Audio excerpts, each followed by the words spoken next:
بسم اللہ الرحمن الرحیم۔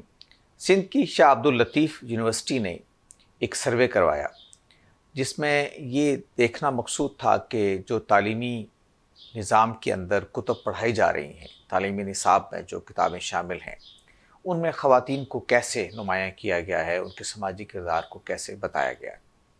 ان کی فائنڈنگز یہ ہیں کہ اس سے معلوم ہوتا ہے کہ خواتین گھر کے کاموں تک محدود اپنا ایک کردار رکھتی ہیں، اور ان کی جو سوسائٹی کے اندر حیثیت ہے وہ محض ایک ایسے پرزے کی ہے جو گھر کے داخلی سطح پر معاملات کو چلانے کا سبب بن سکتا ہے۔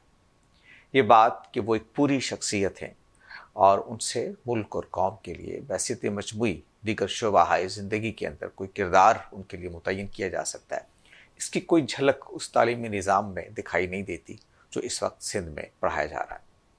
یہ اسٹڈی 2019 کی ہے، 2019 کے اواخر کی۔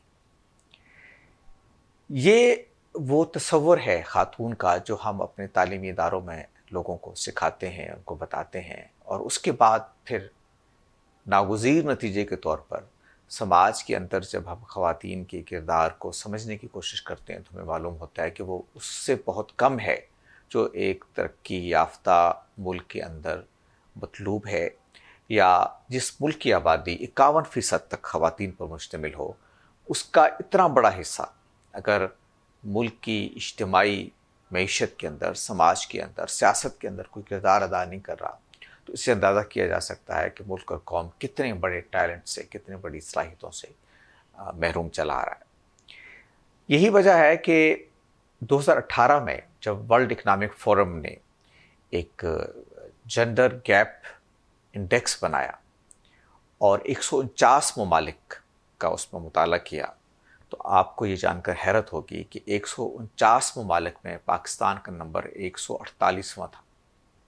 یعنی صرف ایک ملک ایسا تھا جو پاکستان سے کمتر تھا، ورنہ جو جنڈر گیپ ہے، یعنی جو اصناف کے درمیان فرق ہے، یعنی مرد اور عورت کے درمیان سوسائٹی کے اندر ایک ایکٹیو رول ادا کرنے کے کانٹیکس میں، اس میں اتنا زیادہ فرق یہ ہے کہ دنیا میں پاکستان سے ایک ہی ملک ہے جو پاکستان سے زیادہ گیا گزرا ہے، بلکہ پاکستان سب سے زیادہ گیا گزرا ہے۔ اور یہ ایک اور دلچسپ بات یہ ہے کہ ان 4 آخری ممالک میں جو اس انڈیکس میں شامل ہیں وہ چاروں مسلمان ہیں۔ مصر ہے، سعودی عرب ہے، یمن ہے اور پاکستان ہے۔ اس سے آپ اندازہ کیجئے کہ خواتین کی پارٹیسپیشن، خواتین کی شرکت ہمارے اجتماعی قومی ترقی کے اندر کتنی ہے، اور اس بارے میں ہمیں کتنا زیادہ متنبع ہونے کی ضرورت ہے۔ بدقسمتی سے یہ سوال جب بھی ہم اٹھاتے ہیں اور جب بھی سوسائٹی کے سامنے آتا ہے تو سوسائٹی 2 حصوں میں تقسیم ہو جاتی ہے۔ ایک وہ لوگ ہیں جو یہ کہتے ہیں کہ اگر خواتین کے کردار کو ہم بڑھانے کی بات کر رہے ہیں تو گویا ہم ایک بے راہ روی کی طرف جا رہے ہیں اور خاندان کے سٹرکچر کو برباد کرنے کا باعث بن رہے ہیں۔ دوسری طرف بھی صورتحال یہ ہے کہ خواتین کے کردار سے لوگ یہ سمجھتے ہیں کہ اجتماعیت کے اندر کہ وہ کوئی ایک نمائش کی چیز اس کو بنا دیا جائے۔ اگر وہ کم کپڑوں میں دکھائی دیتی ہے، اگر وہ ہمیں اشتہارات میں دکھائی دیتی ہے، اگر وہ ہمیں بازاروں میں بنی سنوری دکھائی دیتی ہے، تو اس کا مطلب یہ کہ خواتین کی گویا حقوق مل گئے، یا خاتون جو ہے وہ ترقی کے سفر میں شریک ہو رہی ہے۔ میرے خیال ہے یہ دونوں جو تصورات ہم نے اختیار کر لی ہیں، دونوں نظر ثانی کی محتاج ہیں۔ پہلی بات تو یہ ہے کہ خاتون کو ایک انفرادی سطح پر ایک مکمل وجود ماننا پڑے گا، جیسے مرد ہیں اسی طرح عورت بھی وجود ہے۔ مذہب عورت کو اسی طرح سے دیکھتا ہے۔ یہی وجہ ہے کہ جب مذہب خواتین پر اپنے قوانین کا اطلاق کرتا ہے تو وہ مرد اور عورت میں تمیز نہیں کرتا۔ یعنی اگر کسی جرم کی سزا وہ متعین کرتا ہے مرد کے لیے تو ایگزیکٹلی وہی سزا وہ ایک عورت کے لیے متعین کرتا ہے اگر وہ اس جرم میں ملوث ہے۔ مثلا چوری کی سزا قرآن مجید نے کہا ہے، جو اس کی آخری حد بتائی ہے، زیادہ سے زیادہ جو سزا قرآن مجید نے چوری کی بتائی ہے وہ یہ کہ ہاتھ کاٹ دیے جائے۔ اور قرآن مجید یہ کہتا ہے کہ یہ جرم مرد کرے گا تو بھی ہاتھ کٹے گا، عورت کرے گی تو بھی ہاتھ کٹے گا۔ اچھا، اسی طرح جب عبادات کے اجر کی بات ہوتی ہے، یعنی نماز کی، نوافل کی، روزے کی، دیگر عبادات کی جب اجر کی بات ہوتی ہے تو اللہ تعالیٰ اس میں بھی بیان کرتے ہیں کہ سب کے لیے ان کے حساب سے اجر ہے، یعنی جس طرح وہ محنت کرتے ہیں، جتنا وہ خشوع و خضوع کرتے ہیں، جتنا وہ خدا کے حضور میں جھکتے ہیں، اس نسبت سے ان کو اجر ملے گا۔ یعنی اس میں بھی مرد اور عورت کی کوئی تمیز نہیں۔ تو انصاف کا تقاضا یہ ہے کہ جب سزا میں ایک ہے اجر میں ایک ہے، تو ضروری ہے کہ سماج کے اندر اپنا کردار ادا کرنے میں بھی وہ کسی طریقے سے مرد سے کم نہ ہو۔ سماج کے اندر البتہ جب ہم تنظیم کرتے ہیں، جب ہم تقسیم کار کرتے ہیں، تو اس میں یہ ہوتا ہے کہ مختلف لوگوں کے مختلف کردار ہوتے ہیں، اور اس میں ہم یہ دیکھتے ہیں کہ کون آدمی جسمانی طور پر، ذہنی طور پر کہاں ہے، اور اس نسبت سے ہم اس کے کردار کا تعین کرتے ہیں۔ اس میں سب مردوں کا کردار بھی ایک نہیں ہوتا۔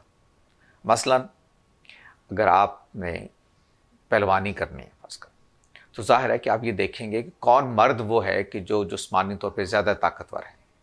اب اس میں مردوں کے اندر بھی آپ امتیاز کریں گے، اور ایک ایسے مرد کو تلاش کریں گے کہ جو صحت کے اعتبار سے یا اس فن کی ضرورت کے اعتبار سے زیادہ اس کی صلاحیت رکھتا ہے۔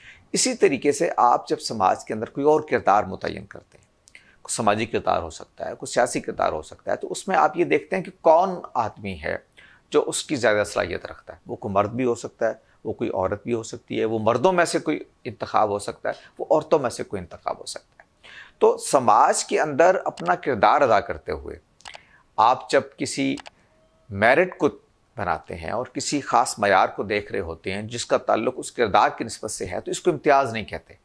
اس میں بہت جگہ ایسا ہوتا ہے کہ آپ مرد کی جگہ عورت کو بہتر سمجھتے ہیں، اور بہت مقامات ایسے ہوتے ہیں کہ جس میں آپ عورت کو مرد سے بہتر سمجھتے ہیں۔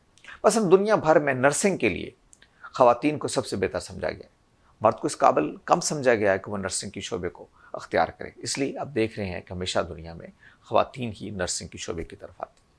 اسی طریقے سے یہ بات بھی مطالعے میں آئی ہے کہ جو پرائمری ایجوکیشن ہے، بنیادی تعلیم ہے، اس میں اگر خواتین کو یہ کردار دیا جائے کہ وہ بچوں کو پڑھائیں، تو ایک مرد کی نسبت زیادہ بہتر کردار ادا کر سکتے ہیں۔ تو کہنا یہ ہے کہ سماجی کردار کا تعلق بدلتے حالات کے ساتھ ہوتا ہے، کسی خاص سوشل انوائرمنٹ کے ساتھ ہوتا ہے، اس کا تعلق امتیاز سے نہیں ہوتا۔ وہ بعض اوقات مردوں میں بھی آپ انتخاب کرتے ہیں، بعض اوقات عورتوں کے اندر سے بھی انتخاب کرتے ہیں۔ تو لیکن بنیادی طور پر صنف کی بنیاد پر، جنس کی بنیاد پر، جنڈر کی بنیاد پر آپ کو ان کے درمیان تمیز نہیں کر سکتے۔ یعنی یہ آدمی اس لیے بہتر ہے کہ وہ مرد ہے، یہ کوئی معیار نہیں ہے۔ ہمارے ہاں ایک دفعہ جب صدارتی انتخابات ہو رہے تھے ایوب خان اور محترمہ فاطمہ جناح کے درمیان میں، تو اس وقت پہ ایک بڑا مسئلہ پیدا ہوا کہ اسلام کے اندر جو ہے وہ عورت کی سربراہی نہیں ہونی چاہیے، اور اس پہ بھی بڑی ڈیبیٹ لوگوں نے اٹھائی۔ تو مولانا سید ابو العلا مودودی کا دینی نقطہ نظر یہ تھا، وہ خود بطور ایک عالم کی ایک رائے رکھتے تھے کہ خواتین جو ہیں وہ سربراہ مملکت نہیں بن سکتی۔ تو اس پہ ظاہر ایک بظاہر تضاد لوگوں نے دیکھا کہ آپ کی رائے یہ ہے، لیکن آپ ایوب خان کے مقابلے میں فاطمہ جناح کو ترجیح دے رہے ہیں۔ تو مولانا مودودی نے ایک بڑا تاریخی جملہ کہا۔ انہوں نے کہا کہ ایوب خان میں اس کے علاوہ کوئی خوبی نہیں کہ وہ ایک مرد ہے، اور فاطمہ جناح میں اس کے علاوہ کوئی کمزوری نہیں کہ وہ ایک عورت ہے۔ یعنی یہ کہنے کا مطلب یہ ہے کہ یہ اس طرح کے معیارات نہیں بنتے۔ آپ نے دیکھنا یہ ہوتا ہے کہ مثلا ملک کے صدر کسی کو بنانا ہے، تو کون ہے جو پوری قوم کو مجتمع کر سکتا ہے، کون ہے جو پوری قوم کے اندر ایک عصبیت بیدار کر سکتا ہے؟ تو آپ ایک عورت کو بھی ترجیح دے رہے ہوتے ہیں ایک مرد کے اوپر۔ تو یہ ایک بدلتی ہوئی صورتحال ہے جس پہ اپنا کردار ہم کو ادا کرنا ہے۔ اسی طریقے سے سماج کی اپنی کچھ سماجی سینسٹیوٹیز ہوتی ہیں، حساسیت ہوتی ہے، اس کا تعلق مذہب سے بھی ہوتا ہے، سماجی روایت سے بھی ہوتا ہے۔ اس کو بھی نظر انداز کر کے جب آپ مرد یا عورت کو کوئی کردار دینا چاہتے ہیں تو اس سے مسائل پیدا ہوتے ہیں۔